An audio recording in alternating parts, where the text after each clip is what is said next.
A millionaire was at the supermarket buying expensive sweets for his 7-year-old daughter when a soft cry caught his attention in the checkout line. His daughter tugged his sleeve and whispered, "Daddy, look at that girl.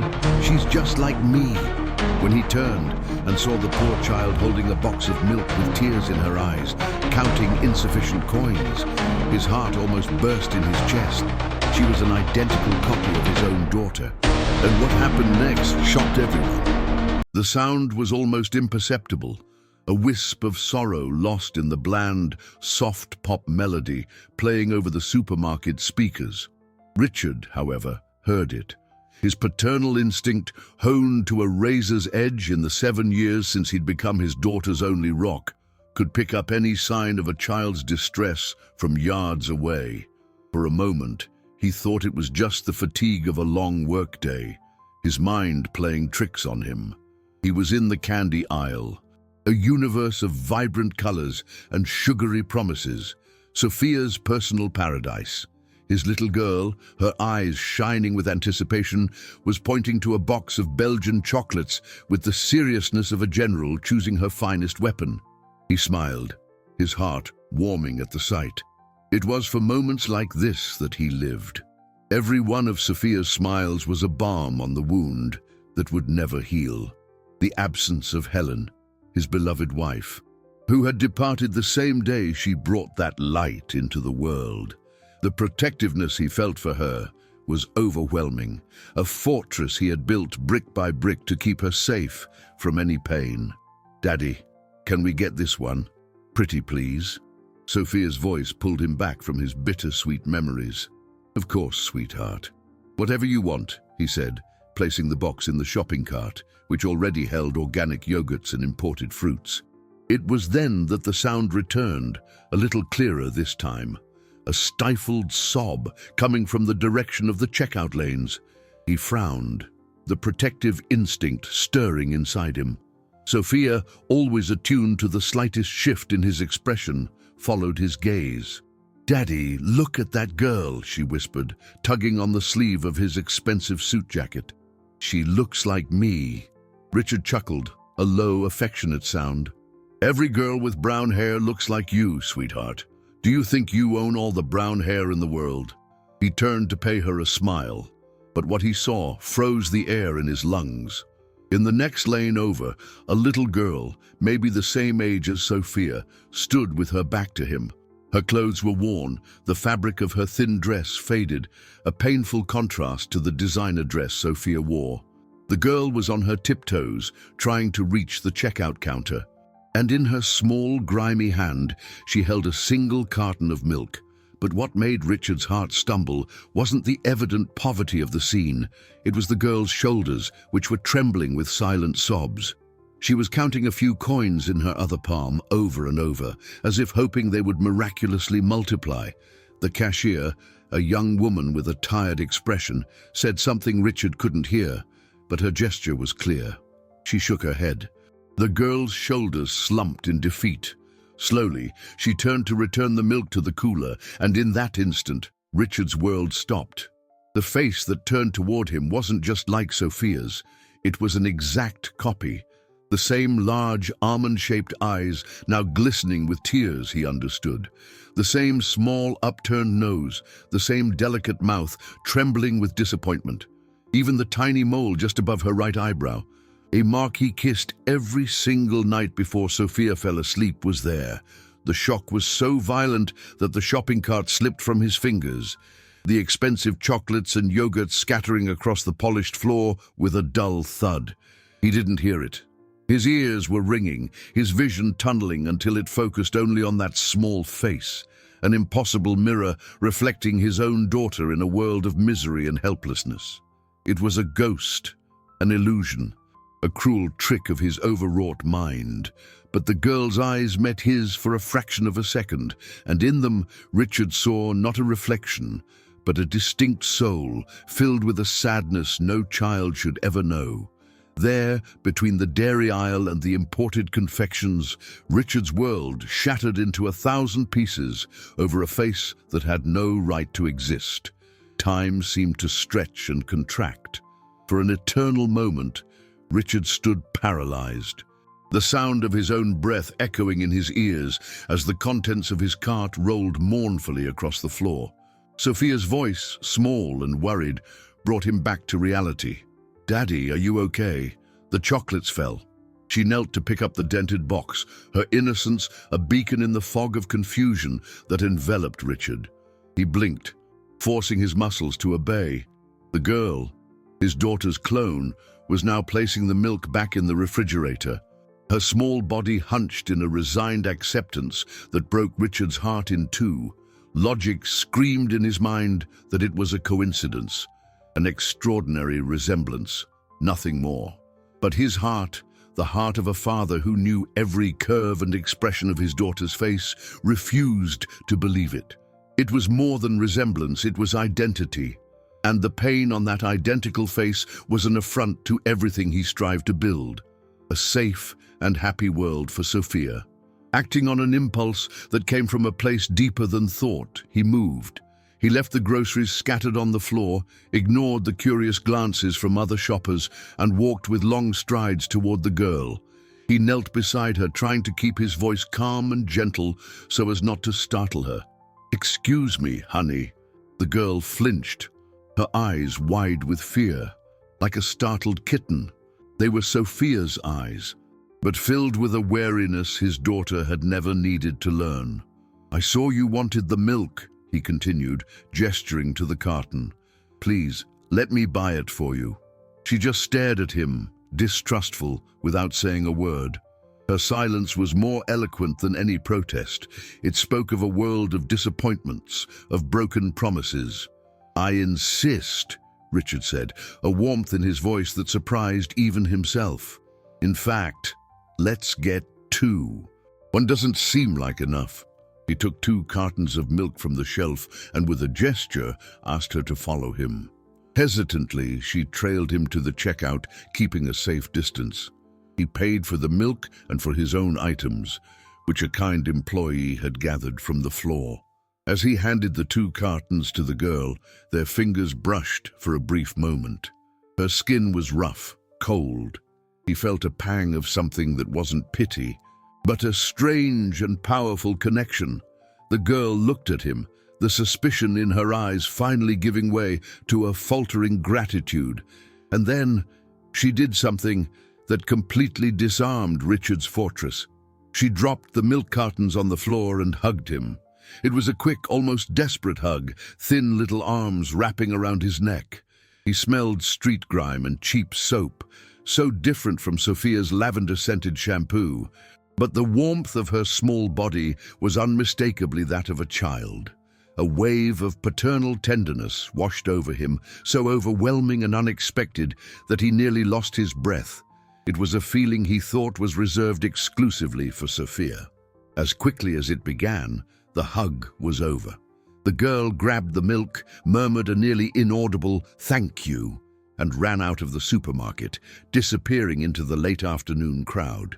Richard stood frozen, his heart pounding erratically, the ghost of the hug still warm on his skin.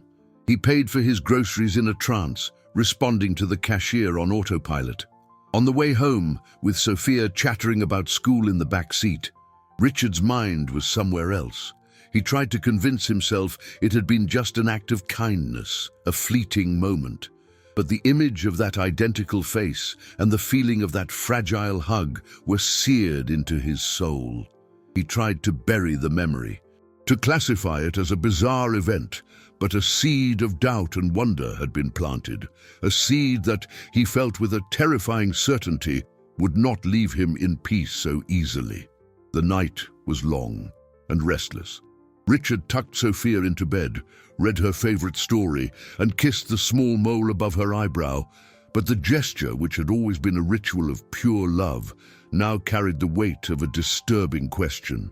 As he watched his daughter sleep, her breathing soft and her face serene, the image of the other girl superimposed itself on hers like a ghost. The same features, the same birthmark, but shaped by the harshness of life.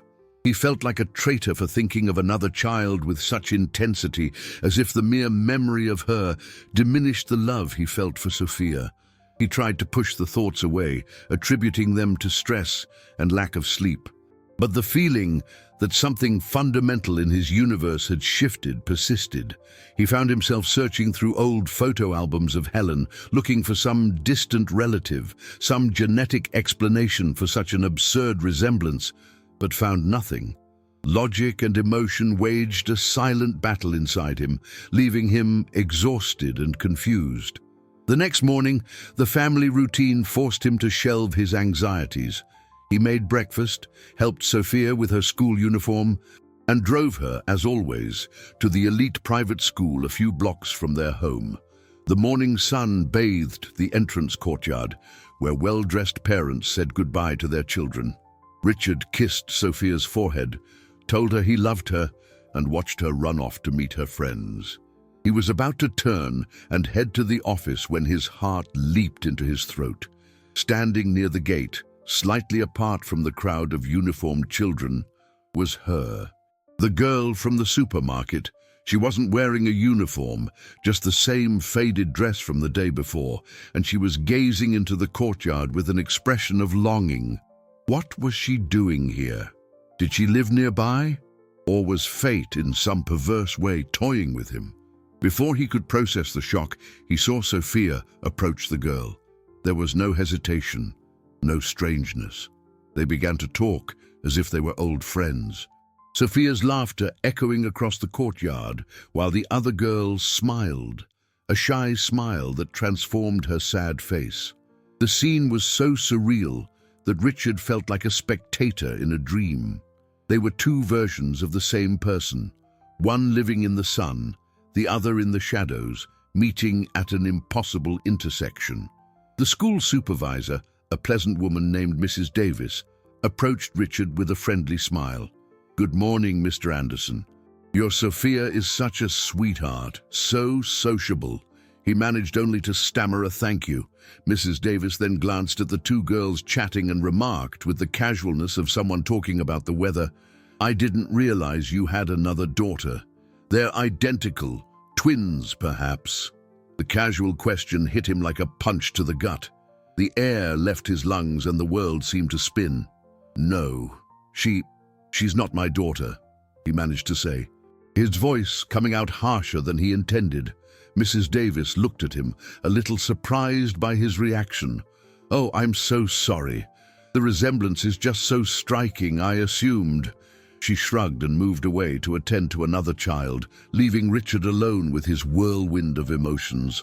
The word twins echoed in his mind, absurd and terrifying. He looked again at the two of them.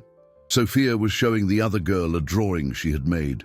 The other girl touched it with a reverent delicacy, as if it were a treasure. The connection between them was palpable, an invisible energy flowing between the two identical bodies.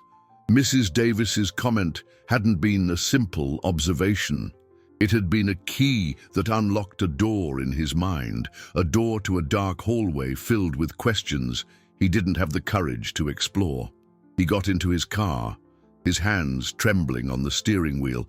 The image of the two girls, side by side, burned into his retina. Coincidence was no longer a plausible explanation. Something was terribly wrong, and he felt, with a growing dread, that he was only at the beginning of a painful labyrinth.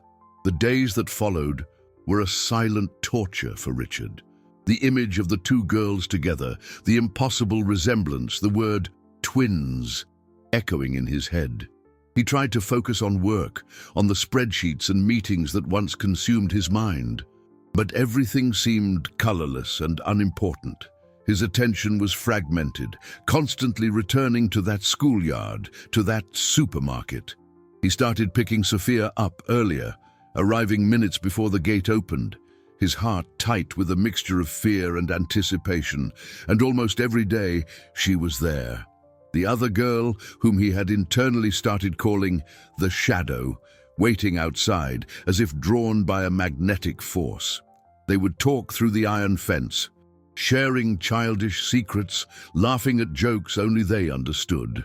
Richard watched from a distance, hidden inside his car, feeling like an intruder in his own daughter's life and in that of the mysterious child. He wanted to intervene, to ask her name, where she lived, but fear paralyzed him. Fear of what? Of discovering the truth? Or of discovering there was no truth at all, that it was all a fantasy of his tormented mind? That Friday, traffic made him late. When he finally arrived at the school, Sophia was already waiting in the car, her seatbelt buckled, humming a random tune. He apologized for the delay, but she just smiled. "It's okay, Daddy. I was talking to Leah." The name hit him with the force of a revelation. Leah. The shadow had a name. "Leah?" he asked, trying to keep his voice casual as he maneuvered out of the parking lot. "Yeah, my friend. The one who looks like me," Sophia said with disarming simplicity. "She's really cool. She knows how to climb trees and said she's seen a real owl." Richard gripped the steering wheel, his knuckles turning white. He needed to know more, but he didn't want to scare Sophia with an interrogation. "That's great that you made a new friend, sweetheart." The car continued in silence for a few blocks. Richard was lost in thought, imagining Leah's life, a life that taught you how to climb trees and recognize nocturnal birds. A life so different from Sophia's, with her ballet and piano lessons. It was Sophia's voice that brought him back, but the words she spoke were like a bomb exploding the fragile calm he was trying to maintain. "Daddy, Leah's my sister." Richard slammed on the brakes, the sound of tires screeching on the asphalt. Thankfully, the street was empty. He turned around, his heart hammering against his ribs. "What did you say, Sophia?" He expected her to laugh, to say it was a game. But his daughter's face was serious, her eyes fixed on his with a certainty that shook him to his core. "She's my sister," she repeated, her voice firm and clear. "I remember her. We were together in the dark before I was born, in Mommy's tummy." Richard's world collapsed, a child's imagination. That's what it was. Kids invent imaginary friends, imaginary siblings. It was normal. He had to cling to that rational explanation. "Sweetheart, that's just your imagination. You're an only child. Mommy only had you." But Sophia shook her head, her conviction unwavering. "No, Daddy. There were two of us." I remember her voice. She would get scared and I would hold her hand. But then everything got bright and I came out, and she didn't come with me. I think she got lost. The words, so pure and innocent, were like daggers piercing Richard's heart. He tried to laugh, to turn it into a fantasy, but the seriousness in Sophia's gaze was absolute. The seed of doubt, planted in the supermarket and watered in the schoolyard, had just sprouted, growing into a monstrous, frightening plant that threatened to suffocate his entire reality. Sophia's declaration left Richard in a state of shock. He drove the rest of the way home on autopilot, his mind spinning in a vortex of denial and dread. "She got lost," the phrase echoed in his head, so simple yet so devastating. He tried to rationalize, repeating to himself that it was the fertile imagination of a 7-year-old, perhaps influenced by the incredible physical resemblance. Children create narratives to make sense of the world. That was it, just that. But the conviction in Sophia's voice, the way she described the feeling of being together in the dark, had a ring of primal truth that sent a chill down his spine. During dinner, he watched his daughter in silence. She ate her soup with her usual concentration, oblivious to the earthquake her words had caused in her father. How could she even conceive of such an idea? They had never spoken about Helen's pregnancy in detail. To Sophia, her mother was a star in the sky, a loving presence in photographs, a bedtime story told with a choked voice. That night, after Sophia had fallen asleep, Richard locked himself in his study. The house was silent, a silence that seemed to amplify the chaos within him. He opened the bottom drawer of his desk, a place he rarely visited, and from it he pulled a small wooden box. Inside were the few things he had kept of Helen's from the hospital: her wedding ring, a lock of her hair, and a few get-well cards that were never read. At the bottom of the box was a thin folder with some documents from the pregnancy. He opened it with trembling hands. Ultrasound scans, prescriptions, routine reports. He flipped through them, his heart aching with longing and pain. The blurry ultrasound images showed a tiny being floating in the womb. One, only one. He remembered the appointments, the doctor pointing at the screen, explaining the baby's development, always in the singular. He was about to close the folder, feeling like a fool for giving credit to a child's fantasy, when something else made him hesitate. Sophia's words came back to him, sharper and more insistent. "The doctor said you were going to have twins, Daddy, but when we were born, only I came out." It was a phrase she had said in the car, almost as an aside, that he, in his initial shock, had barely registered. The doctors said, how could she know that? He had never mentioned anything about twins. Never. The idea was absurd. He remembered every appointment, every word exchanged. Or did he? The period of the pregnancy and birth was shrouded in a fog of trauma. The joy of anticipation had been brutally replaced by the grief of loss. Was it possible that in his state of shock and pain, he had forgotten or misinterpreted something? He forced himself to remember the conversations with Dr. Wallace, the obstetrician. They were quick, technical conversations. Richard had always felt a bit out of place, an anxious spectator. He remembered one day, around the 6th month of gestation, Helen had been feeling more tired than usual. They went for an emergency checkup. The doctor performed a long ultrasound. Richard recalled the doctor's furrowed brow, a murmur about a faint second heartbeat, maybe an echo. Helen had been excited by the possibility, but the doctor quickly dismissed it, saying it was an equipment malfunction, a technical anomaly. "Let's focus on the strong, healthy baby we have here," he had said, pointing to the screen. At the time, Richard had accepted the explanation without question. The health of Helen and the baby was all that mattered. But now, in light of Sophia's words, that memory, once insignificant, took on a sinister outline. An echo. What if it wasn't an echo?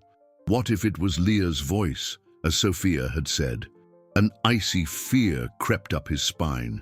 His daughter's fantasy was connecting with forgotten fragments of his own memory, weaving a terrible tapestry that he could no longer ignore. The seed of doubt, now watered by the recovered memory, grew into an obsession. Richard barely slept that night, haunted by the image of the ultrasound and the doctor's voice dismissing the echo. The next day, the first thing he did after dropping Sophia at school was to call St. Helens Hospital, the place where his daughter was born and his wife had died. His voice was tense when he asked the medical records department for a complete copy of Helen Anderson's pregnancy and birth file. The clerk on the other end of the line, in a bureaucratic and impersonal voice, informed him of the standard procedure: a form to be filled out, documents to be presented, and a 30-business-day waiting period for release. 30 days? He almost yelled, urgency eroding his patience. "It's a 7-year-old case, sir. The files are in our off-site storage. It takes time," she replied, without a shred of empathy. He insisted, explaining it was an urgent personal matter, but the response was a wall of regulations and privacy policies. Frustrated, Richard decided to go to the hospital in person. Perhaps face-to-face contact could speed things up. The simple act of walking down those sterile white hallways was torture. Every corner brought back a painful memory. The waiting room where he had paced for hours, the cafeteria where he had tried to swallow bitter coffee while Helen was in labor, the door to the operating room she had passed through and never returned from. He felt like a ghost in his own past. At the records counter, he met the same resistance. The supervisor, a middle-aged woman with stern glasses, looked at him with suspicion. "Mr. Anderson, we've already explained the procedure over the phone. We can't just pull old files at anyone's request, even for the widower." Her words, "anyone," stung him. He was the father, the husband. What right did they have to deny him access to his own history? While the bureaucratic battle raged, another far more delicate obstacle presented itself. He needed to get closer to Leah, the shadow girl. He needed to confirm his suspicions, but how? He couldn't just approach her on the street or at the school gate. He would be seen as a stranger, a potential predator. The fear of scaring her, of making her disappear forever, was paralyzing. He knew that any false move could close that door for good. The only connection he had to her was Sophia, and he found himself in a moral dilemma. Using his own daughter as a bridge to reach Leah felt manipulative, a betrayal of Sophia's innocence. Yet, what else could he do? The need to know the truth was a visceral force, a fire consuming his prudence. He began to subtly encourage their friendship. "Why don't you invite your friend Leah over to play sometime?" he suggested casually over lunch. Sophia's eyes lit up. "Really, Daddy? Can I?" The pure joy in her voice made Richard feel a pang of guilt, but he pushed it aside. It was for a greater cause, or so he told himself. The next day, Sophia extended the invitation through the school fence. Richard watched from a distance. He saw Leah's smile widen, then fade, replaced by an expression of sadness. She shook her head and said something that made Sophia's shoulders slump in disappointment. When Sophia got in the car, she was downcast. "She can't come, Daddy," she said. "She said the lady who takes care of her won't let her." The information was a small glimpse into Leah's mysterious world. There was a lady, a guardian. Who was she? Why would she forbid the girl from playing with a friend? The refusal, instead of discouraging him, only strengthened his resolve. There were secrets there, layers of complexity he needed to unravel. The hospital was denying him the past, and now Leah's present was also barred to him. Richard felt the walls closing in. He was trapped between impersonal bureaucracy and the fear of the unknown, and every door he tried to open seemed to slam shut even harder in his face. Leah's refusal to visit their home was the catalyst Richard needed. Passivity and distant observation were no longer an option. If the official doors were closed, he would have to find the cracks. Driven by a determination bordering on desperation, he discreetly hired a private investigator, a former cop named Jonas, recommended by his lawyer. Richard was vague about his motives, claiming only that he wanted to help a vulnerable child his daughter had met.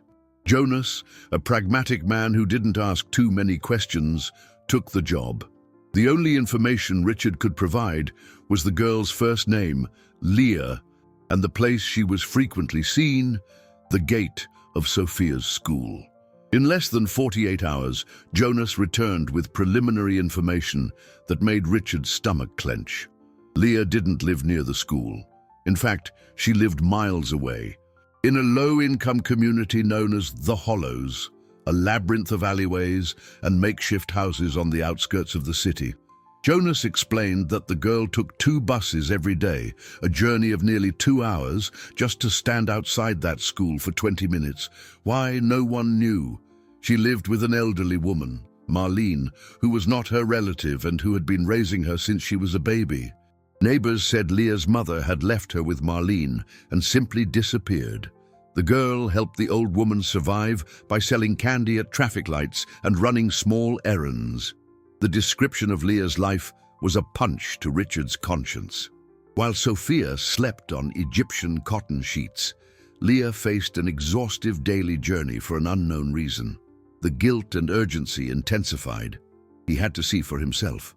The following Saturday, ignoring Jonas's advice not to get directly involved, Richard drove his luxury car to the entrance of the Hollows. He parked a safe distance away and continued on foot, the contrast of his expensive clothes with the surroundings attracting curious and suspicious glances. The air was thick with the smell of fried food and sewage. Barefoot children ran through the dirt streets. He found Marlene's shack, a simple construction of exposed brick and a tin roof. And there, sitting on the front steps, peeling potatoes into an aluminum basin, was Leah. Seeing her in her own environment, the reality hit him even harder. Here, she wasn't a mystery or a ghost. She was a child with adult responsibilities whose resilience was stamped on her face. He approached slowly, his heart pounding. "Leah," he called softly. She looked up, her eyes widening in surprise and fear as she recognized him. She jumped to her feet, ready to bolt. "Wait, please, I just want to talk," Richard said, holding up his hands in a gesture of peace. "I'm Sophia's father." The mention of his daughter's name made her stop. A white-haired woman with a face etched with wrinkles appeared at the door. It was Marlene. "Who are you? What do you want with the girl?" Her voice was frail, but her eyes were protective and fierce. Richard introduced himself, explaining as gently as he could about the girl's friendship. He held out a bag of groceries he had brought. Marlene eyed him with suspicion, but the sight of the food seemed to soften her. She invited him inside. The interior of the house was tiny but clean and tidy. As he talked with the old woman who told him the story of how Leah had been left on her doorstep, his gaze was drawn to Leah's arm. The girl, now more relaxed, was gesturing as she told Marlene about Sophia, and then he saw it. On the girl's left wrist, partially covered by the sleeve of her dress, was a small birthmark in the distinct shape of a star. Richard felt the blood drain from his face. Sophia had the same mark, in the exact same spot. It was their lucky star, a secret he and Helen had shared. No one else knew. No one. It was no longer a question of facial resemblance. This was a biological signature, irrefutable physical proof that connected the two girls in a way logic could no longer deny. Coincidence had run its course. The truth, however impossible it seemed, was right there, marked on that child's skin. The shock of discovering the birthmark left Richard speechless. He finished his visit at Marlene's house in a near trance, asking the right questions and saying the right things. But his mind was miles away, revolving around the image of that small star on Leah's skin. It was the same mark he kissed on Sophia's wrist every night. How was this possible? It was as if the universe were sending him signs, pieces of a puzzle he was beginning to assemble, and the picture taking shape was both terrifying and miraculous. He left the Hollows with a heavy heart, but with a new, unshakable resolve. The search for the truth was no longer a mere curiosity or a response to his daughter's fantasy. It had become the most important mission of his life. He needed more than hazy memories and birthmarks. He needed concrete proof, something he could take to a court of law if necessary. Back in his study, he searched again through the box of Helen's mementos. This time, he wasn't looking for medical documents, but for something more personal. A diary, letters, anything that might hold a secret. And he found it. Tucked into the false bottom of a jewelry box he had given her was a small, leather-bound notebook. It wasn't a diary, but a book of notes. The pages were filled with Helen's elegant handwriting. They were lists, thoughts, plans. And on one of the last pages, dated just a few weeks before she gave birth, he found an entry that made his blood run cold. Contact made. Guardian Angel Fund. Protect the other one. R can't know. Not now. Too much pain. The initial R.E. was obviously him. Protect the other one. Who was the other one? And what pain was she trying to spare him from? The mention of the Guardian Angel Fund intrigued him. He had never heard of it. A quick internet search revealed that the Guardian Angel Fund was a small, discreet charity focused on helping single mothers in emergency situations. The founder's name, a deceased philanthropist, seemed vaguely familiar. Richard called the number he found on the website. A kind female voice answered. He introduced himself and, with his heart in his throat, mentioned Helen Anderson's name. There was a pause on the other end of the line. "One moment, sir." He waited, the seconds dragging like hours. The woman returned to the line, her voice now more cautious. "Mr. Anderson, our records show that your wife made a significant donation shortly before her passing, and she left very specific instructions." Richard held his breath. "What instructions?"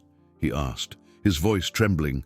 "She entrusted us with the administration of a fund," the woman explained slowly, "intended to ensure the well-being and education of a child, a little girl."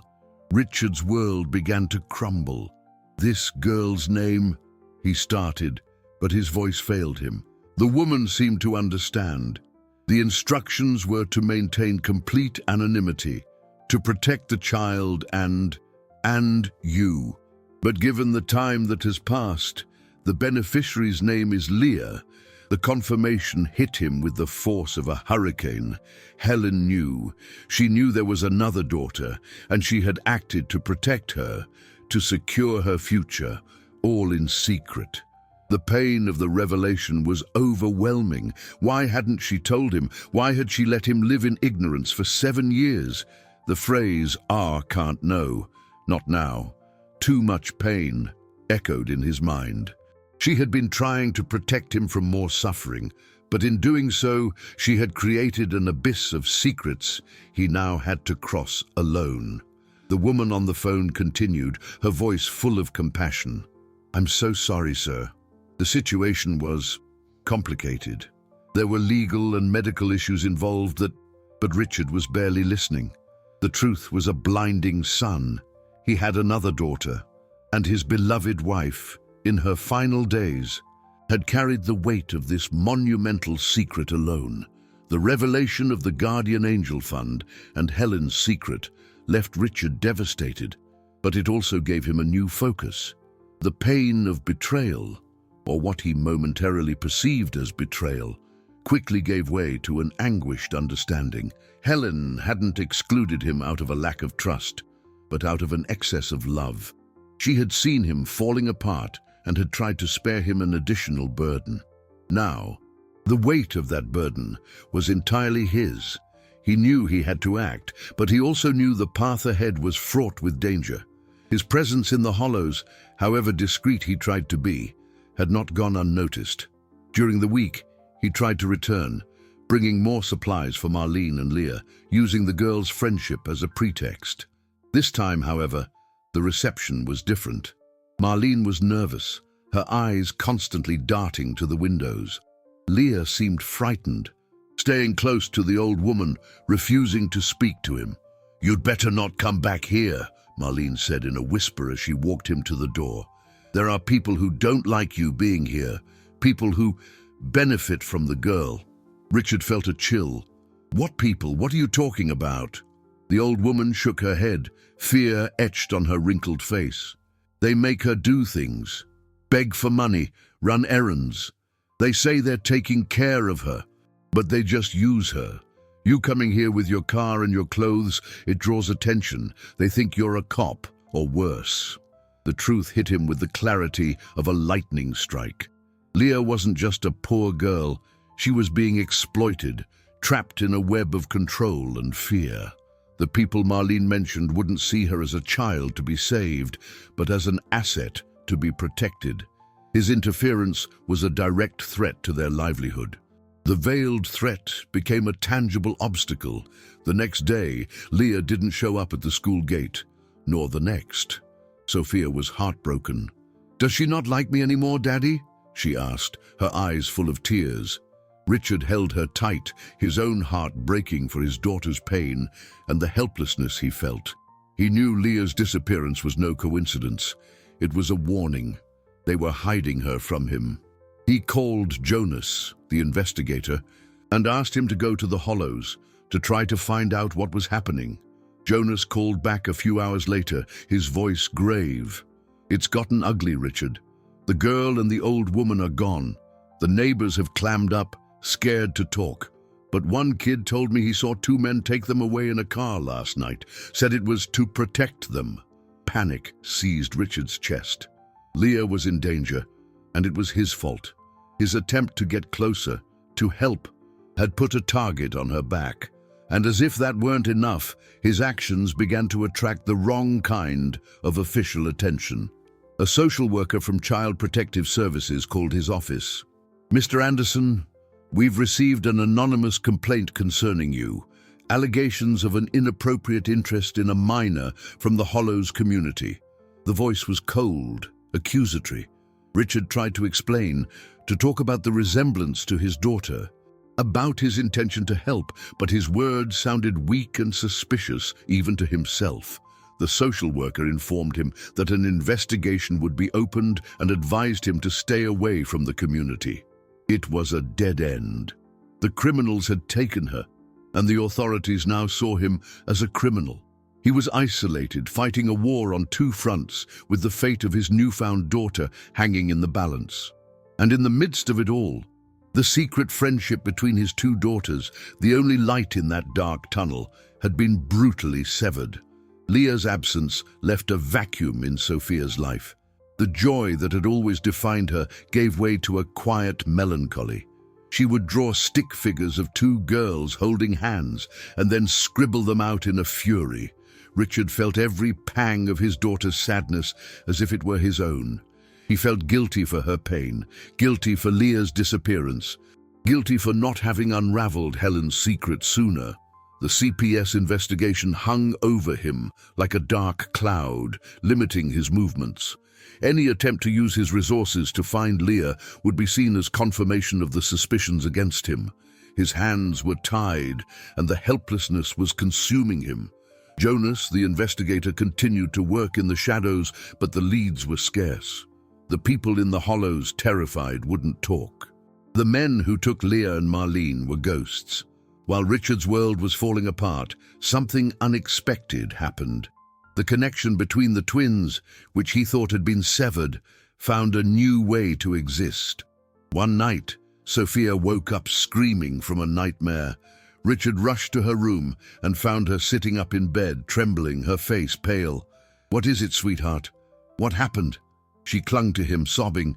"Leah, Daddy. She's scared. She's in a cold, a dark place, and Grandma Marlene is coughing a lot."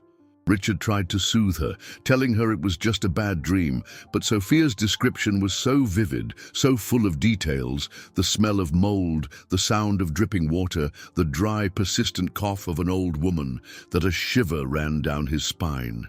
The next day, the scene repeated itself. Leah's hungry, Daddy. They only gave her dry bread today. Richard began to write down everything Sophia said when she woke from these dreams. They were fragments of a reality he couldn't see, but that his daughter seemed to be accessing through an invisible channel.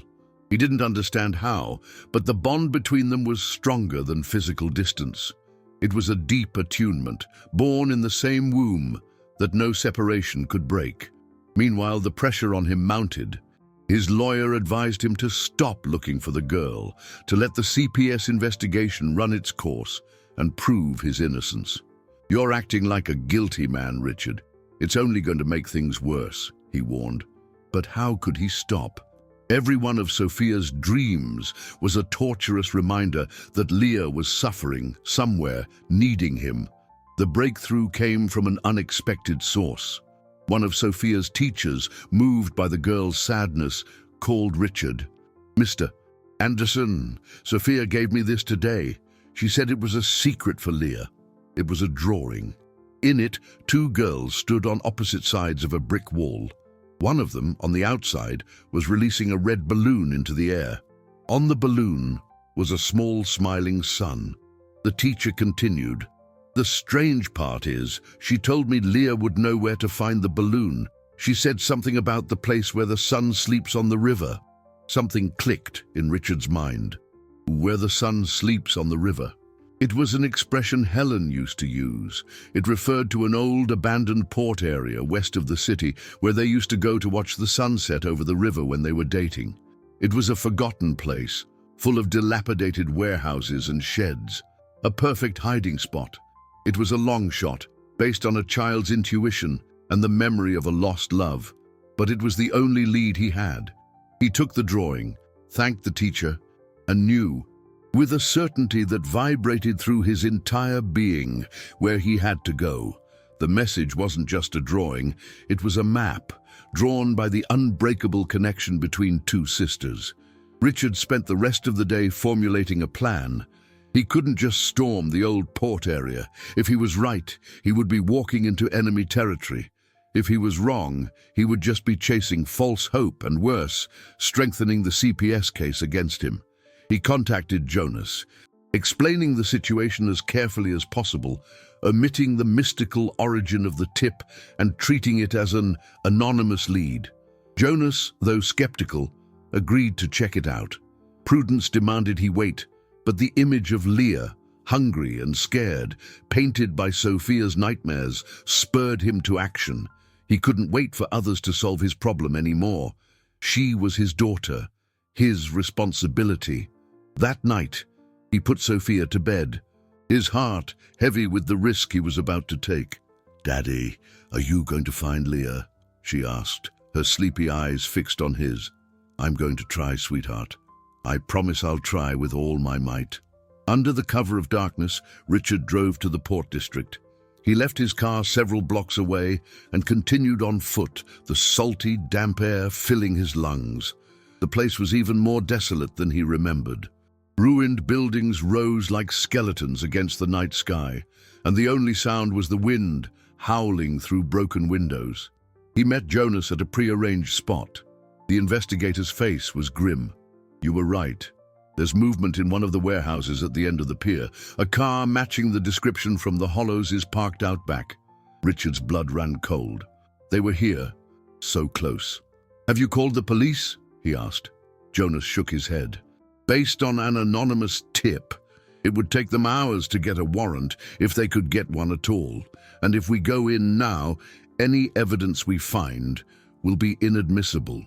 Richard looked at the warehouse, a huge, rusted structure at the end of the pier. He thought of Leah inside. He thought of Marlene's cough, which Sophia said was getting worse each night. Bureaucracy, the law, it all seemed irrelevant in the face of the urgent situation. "I can't wait." "Jonas!" The investigator grabbed his arm. "Richard, think about this. If you go in there, you could blow everything. You could put the girl in more danger." But Richard's reason had been overtaken by paternal instinct. He pulled away from Jonas's grip. "If something happens to her because I waited, I'll never forgive myself. Call the police. Tell them you heard screaming. Give them a reason to enter without a warrant. I'm going in the back. I'll just make sure they're okay until help arrives." Before Jonas could protest, Richard disappeared into the shadows. He circled the warehouse, his heart hammering against his ribs with every step. He found a high, rusty window with broken glass. With some effort, he managed to scale the wall and slip inside. The interior was vast and dark, smelling of dust and decay. Moonlight filtering through gaps in the roof revealed stacks of crates and old machinery. He moved in silence, his senses on high alert, and then he heard it. The cough. A dry, weak cough, coming from a small metal office in the corner of the warehouse. He crept closer and peered through a crack in the door. Inside, under the light of a single bare bulb, were Leah and Marlene, huddled on a filthy mattress, and standing over them was a man. Richard recognized him from the photos Jonas had shown him. It was Dr. Wallace, Helen's obstetrician. The man who had said the second heartbeat was just an echo. The truth hit him with the force of a shockwave, a revelation so monstrous it almost made him lose his balance. It wasn't a mistake, it was a conspiracy. The sight of Dr. Wallace in that filthy place caused Richard's universe to implode. Every piece of the puzzle snapped into a grotesque picture of betrayal and cruelty. The echo on the ultrasound, the unexpected complications during delivery, the incomplete medical records, the girl's disappearance, all orchestrated by this man, the doctor in whom he and Helen had placed all their trust. Rage rose in Richard's throat, hot as acid, but he swallowed it down. A direct confrontation would be dangerous, suicidal. He needed a plan, an advantage. He retreated into the shadows, his brain working feverishly as he listened to the conversation coming from the office. "She won't stop coughing," said a second voice, belonging to a burly man Richard didn't recognize. "We should get her to a doctor." Wallace's voice was cold and sharp. "Nobody is going anywhere. The old woman is our insurance. As long as the millionaire thinks she's sick, he'll stay desperate and pay whatever we ask. He just can't find them before it's time." Their plan was clear: extortion. They didn't just want to keep Leah quiet, they wanted to use his love for her to get his money. The revelation was sickening, but it also gave Richard a desperate idea. He needed to create a diversion, to separate them. He took out his cell phone, silenced it, and dialed the number for his company's fire alarm, a direct emergency line he knew by heart. When the automated system answered, he simply left the line open and tossed the phone to the far side of the warehouse. Seconds later, a deafening siren began to blare from the device. The two men rushed out of the office on alert. "Ah, what's that noise?" the henchman yelled. "Sounds like a police siren. Someone found us," Wallace said, panic in his voice. "Go check it out, quick!" As the burly man ran toward the sound, Richard saw his chance. He slipped into the office. Leah saw him and her eyes widened. He put a finger to his lips, signaling for silence. Marlene was semi-conscious, her breathing shallow. He couldn't move her on his own. He had to get Leah out first. "Come with me." "Quickly," he whispered, but Leah shook her head, clinging to the old woman's hand. "Not without Grandma Marlene," she insisted, loyalty shining in her frightened eyes. At that moment, from across the warehouse, the henchman yelled, "It's a phone! It's a trap!" Heavy footsteps started running back toward them. Time was up. Richard made a split-second decision. He looked into Leah's eyes. "I'll come back for her, I swear, but you have to go now. Sophia needs you." The mention of her sister's name seemed to break her resistance. He scooped her up, her body so light and fragile, and ran for the back window. Outside, he heard the real sound of approaching police sirens. Jonas's call had worked. He set Leah on the ground. "Run to the police car lights. Don't stop. Go," he ordered. She hesitated for a second, then sprinted off, disappearing into the night. Richard turned back, his heart racing.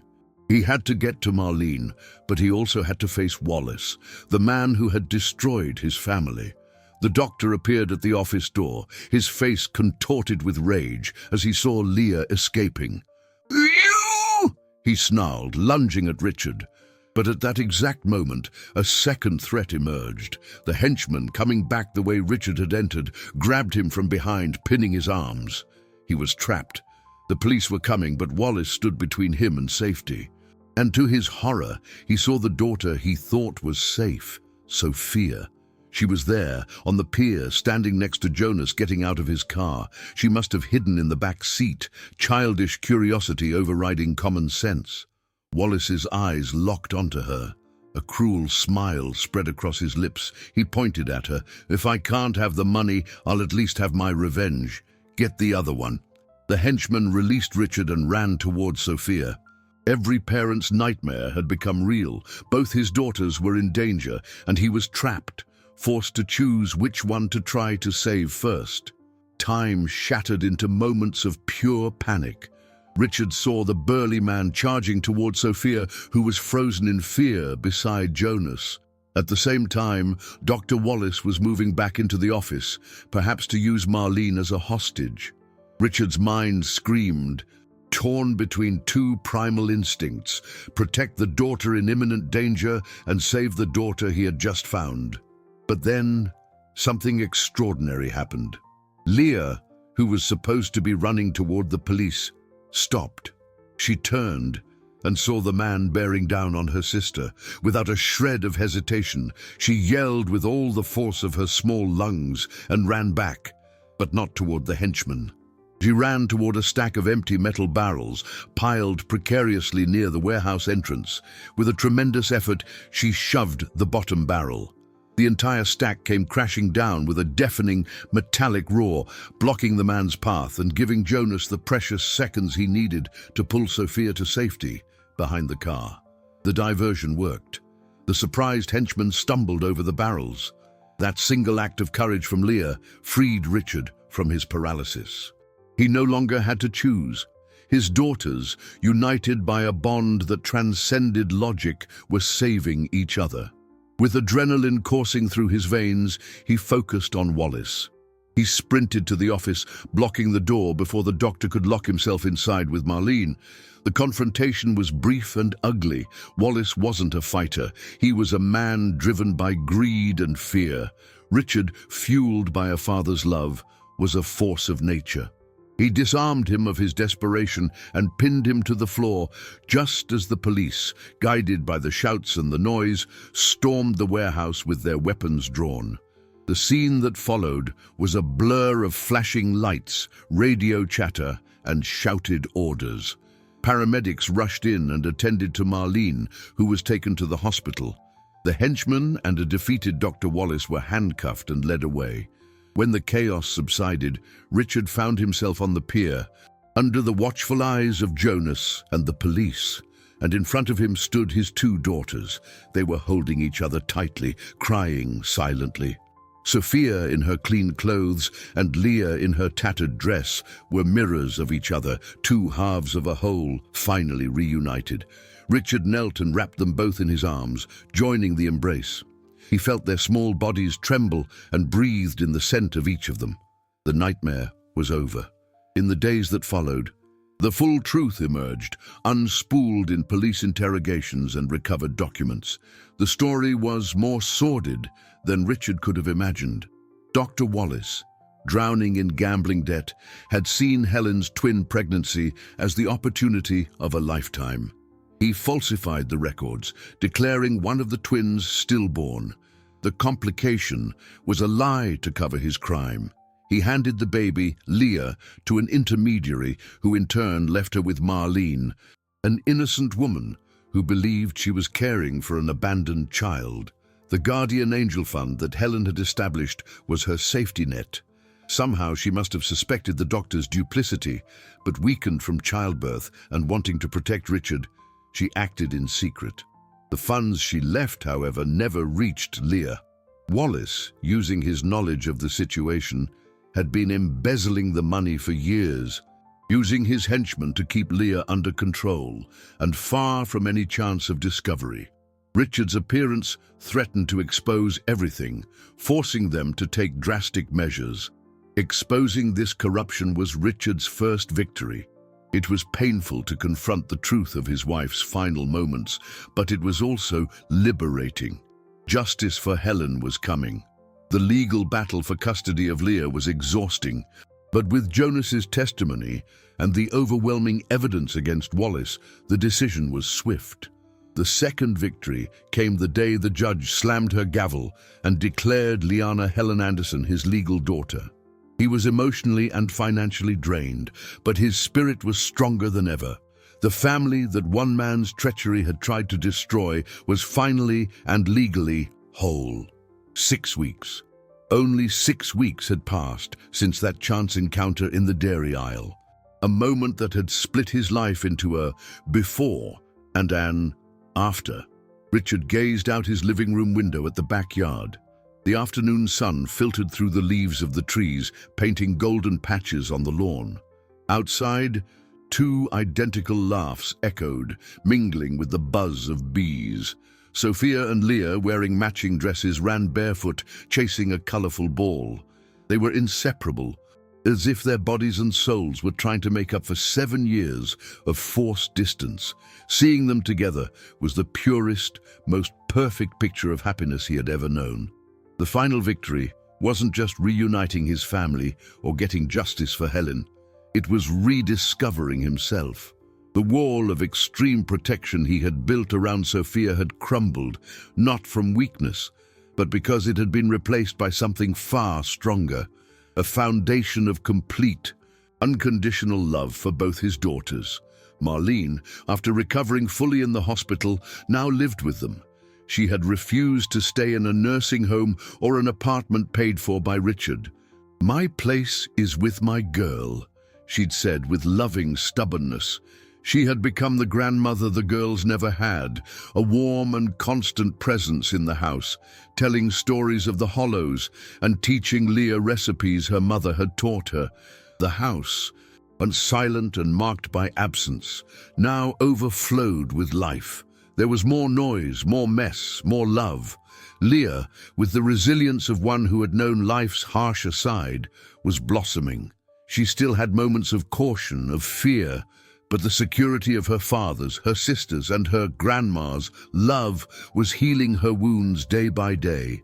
She taught Sophia how to identify bird calls and to have the courage to climb the lowest branches of the old oak tree. Sophia, in turn, taught Leah to read the stories she had once only heard and to trust that, at the end of the day, there would always be a hug waiting for her. Richard had learned the hardest lesson of his life. The guilt he carried for Helen's death, the feeling that he had failed to protect her, had transformed. He now understood the depth of his wife's sacrifice and wisdom. She had not only given them one daughter, she had given them two, and in her final act of love, she had planted the seeds for their eventual reunion. Honoring her memory was no longer about living in a shrine of pain, but about building a vibrant future for the daughters she had loved so much. He was no longer just the CEO of a major corporation. He was a father to two incredible girls, a man who had learned that true wealth wasn't in his investments, but in the unbreakable bonds of the family he had fought to bring together. He opened the glass door and stepped into the garden. The girls, seeing him, ran in his direction and threw themselves into his arms, tackling him onto the grass in a tangle of hugs and laughter. Lying there, with the loving weight of his two daughters on him and the blue sky above, Richard felt a peace he hadn't known in 7 years. He was finally complete. The pain of loss would never fully disappear, but it now shared space with an immense, redemptive joy. The greatest treasure of his life wasn't in the business he built, but in the family he'd had the courage to fight for.